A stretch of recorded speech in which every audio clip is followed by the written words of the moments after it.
adalah sebuah manuskrip yang tersimpan, yang terletak di Surau Pondok Ketek, tempat penyimpanan peninggalan Al-Mukarram Syekh Burhanuddin Ulakan.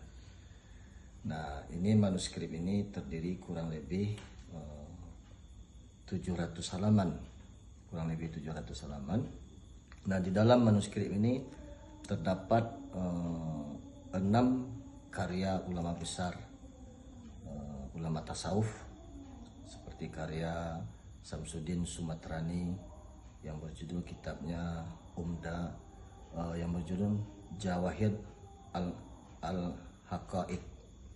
Kemudian karya Syekh Burhanuddin Ulakan sendiri yang berjudul Tazkir Al-Ghabi. Nah, ini di kolofon akhir, Tammatil Kitabi wa yusamma bitazkir Al-Ghabi bi'aunillah wa bi'aunillah.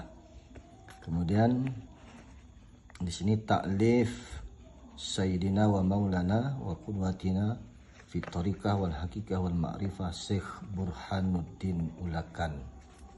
Nah, ini kolofon akhirnya, terdiri dari 397 halaman yang merupakan sarah dari Al-Hikam karangan Syekh Ibnu Atta'illah As-Sakandari, kemudian disarah langsung oleh Syekh Burhanuddin Ulakan, dan beliau beri judul kitab ini dengan judul Tazkir Al-Ghabi.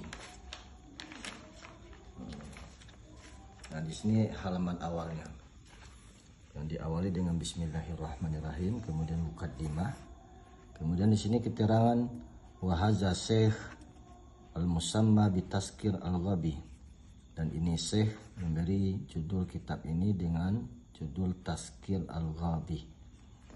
Nah, ini merupakan sarah Al-Hikam. Jadi 276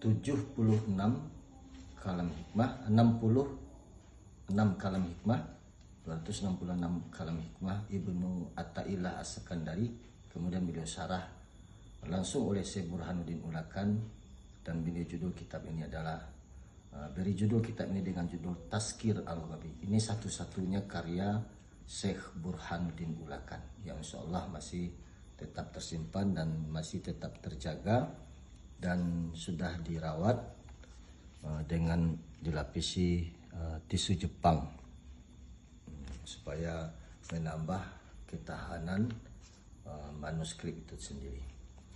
Kemudian insya Allah pun Tazkir Al-Ghabi juga kita sudah translate, alih bahasakan